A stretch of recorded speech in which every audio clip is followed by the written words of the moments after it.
Orange, the company primarily known for making guitar amplifiers, made their first set of Bluetooth speakers, and I gotta say, they kind of crushed it.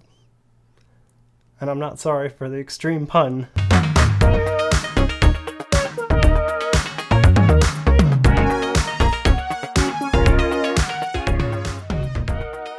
Quick disclaimer, Orange did send me this for free, but they don't actually get to determine what I say about it, whether it's good or bad. In general, I don't really review something unless I think it has something of value to you. There's actually something very special about this Bluetooth speaker, not in any other Bluetooth speaker I've ever seen to this day. It has at least one Class AB amplifier in it. Most Bluetooth speakers have a Class D amplifier, which is like the most efficient way to amplify the sound coming through the speaker. A Class AB, at the expense of some power efficiency, pushes out a clear, more high fidelity sound. In a nutshell, that's basically what that means. And I listened to it and it sounds really good. The bass on it sounds very controlled. It's not muddy at all. Orange actually is in charge of manufacturing this. When you look at these Marshall speakers, yes, they have the Marshall branding, but they're actually made by a company called Sound Industries. So they weren't actually Marshall speakers. They just took the brand and implemented it on a very good speaker. This ends up becoming more of a true to its form incarnation of their guitar amplifier in Bluetooth form, which I think is really cool. They are supporters of the right to fix movement, meaning on their website, they've claimed that they will produce replacement parts for the components inside of this up till 2030 so that you can fix it. Getting away from throwaway culture, I think, is a really good sign. And it's also made in Korea, which is a first. I've never seen any Bluetooth speakers made in Korea before. They're almost all exclusively from China. So that is just kind of refreshing to me. If you look at the back of this speaker, you'll notice that this thing is made to last. It's got a full metal backing, just like their amplifiers. It's got a metal on switch. And also I like how they put the treble and the bass signs there. That's very cute. Just look at what happens when I turn this thing on. Isn't that beautiful? The little jewel-like amber color light. The only thing I would knock them on stylistically about this is this carry handle. Notice how perfectly round on the Kilburn this handle is. In fact, all of the Marshall speakers have these perfectly round handles. You see how it just kind of forms like a triangle up at the top? It's just a little wonky looking. You know what this reminds me of, honestly? It reminds me of the first gen Marshalls that came out. Before they kind of had everything figured out, but they were just putting in the best stuff that they could to make a good speaker. Here is the Marshall Acton I here for comparison. In general, I feel like Marshall had a better style from the start. And this is Orange's first foray into this, but they did a pretty good job. Now for the most important part, the sound. So let's take a listen and see what these guys actually sound like through the internet compression and see if you can tell.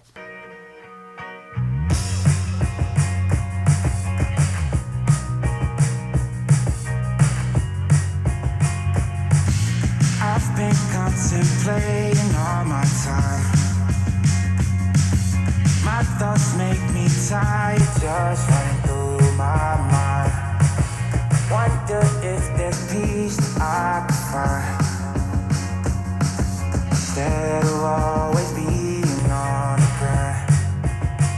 I need a new purpose, I'm looking for so much more. Don't leave me here searching, you're just what I'm longing for.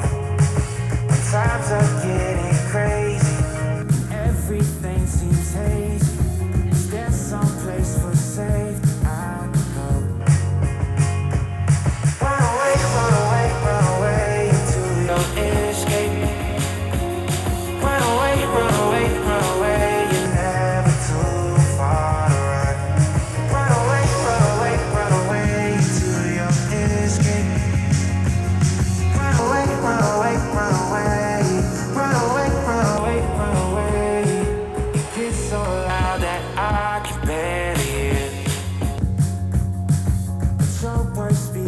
Louder than all my fears.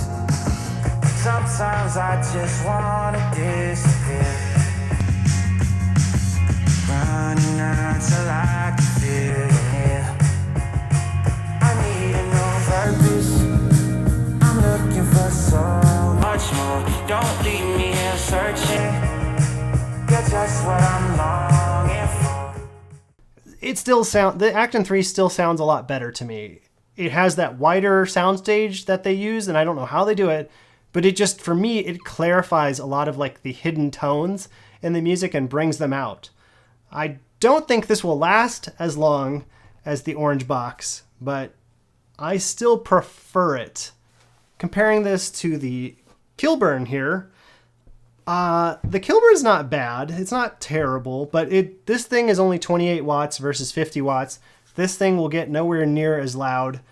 If they could just give this thing like a few more watts or something and, I don't know, tweak the sound, give it a refresh, then this might be competitive. But at this point, I think the orange is the best value.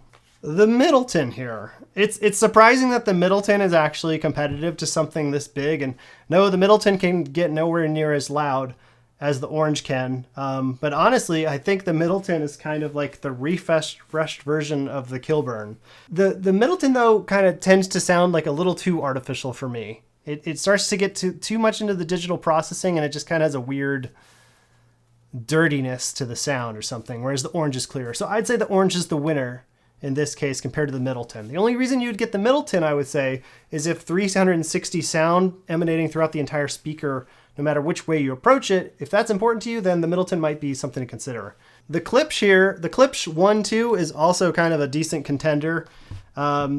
This guy is actually usually quite a bit cheaper, and if you don't need to move around your speaker, this might be a good contender for you. It sounds about as good as the orange. These honestly sound pretty comparable. I think there's a little bit more treble presence in the One II, but yeah.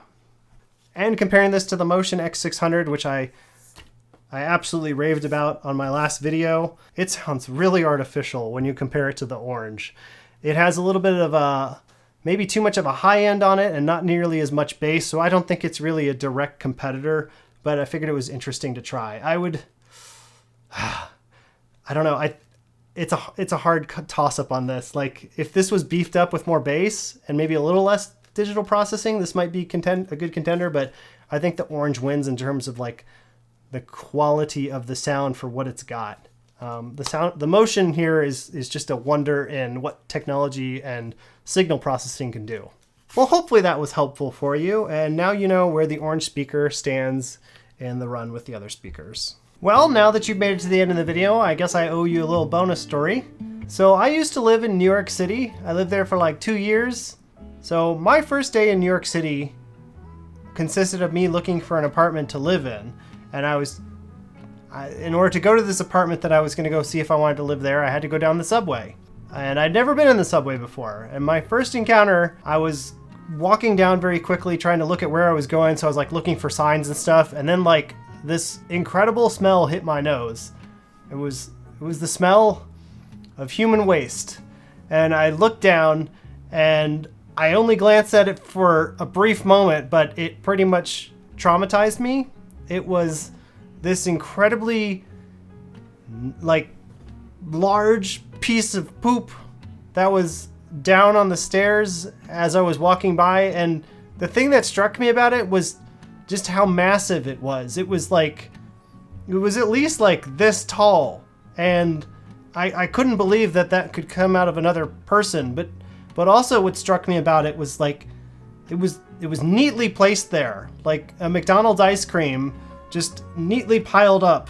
And it wasn't just like a haphazard poop, it was like a precision poop. It wasn't like hanging half off the step, half on, like it was just like neatly plopped on the 7th stairs down, just waiting for somebody to walk into it. And I was wearing very nice clothes that day because I was going to interview at the apartment I wanted to live in, and I'm really glad I didn't step in it, but I almost did. And this being my first time I was in New York City, I was thinking every time I go down the subway, I would have to dodge poop. And turned out that's not entirely false. So there you go, my first day in New York City. Also, a water pipe exploded and flooded the city street that I was going to the apartment on. So I guess it would have gotten washed off if I had stepped in it. So anyways, all right, I'll see you later. Thanks for watching. Bye. Look, I'm a chipmunk.